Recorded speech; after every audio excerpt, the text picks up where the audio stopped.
Hello and welcome. Join us, Carlos Hoyt, Greg Thomas, and Sheena Mason for our second virtual and interactive conference, Resolving the Racism Dilemma, on April 5th and 6th, 2024. See you there. What is racelessness? The theory of racelessness is a framework, it's a lens, it's a way that we can look at and examine the world, ourselves, our societies, etc.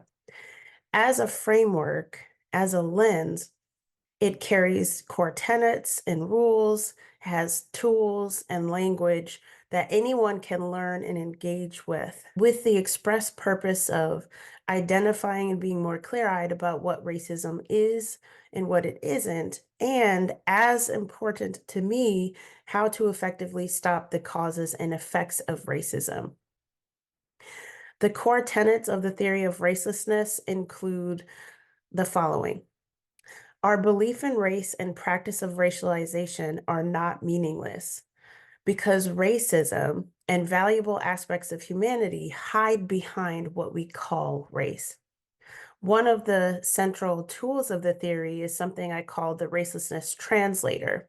This translator becomes important toward the goal of ending the causes and effects of racism because what is fundamentally absent oftentimes from our current ways of talking and thinking about and working to stop racism includes bridges to understanding how any of us thinks about race.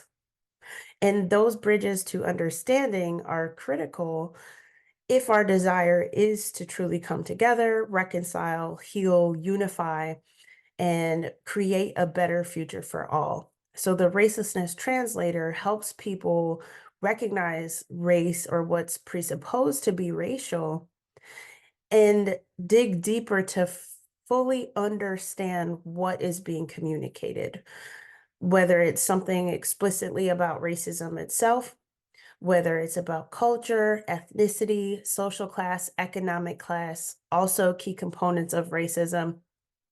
That translation, the ability to interpret what you are communicating to me about how you think about race, is central aspect of the theory. The second tenet is that race is not biological, nor is it a social construction. Although we racialize ourselves and each other, we are raceless and operating within racializing systems.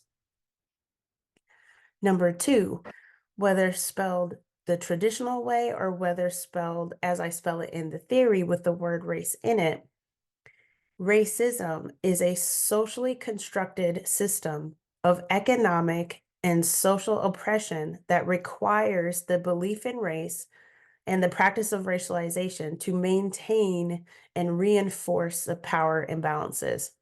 This is a critical way of defining the word racism because as a process and practice, typical and traditional understandings of the word racism, they either miss the hierarchical aspects of how racism operates in the world and why the belief in race and practice of racialization are thoroughly pernicious, or they uphold and naturalize the category of race in and of itself by defining racism such as racism is the belief that one racial group is superior or inferior when compared with other racial groups.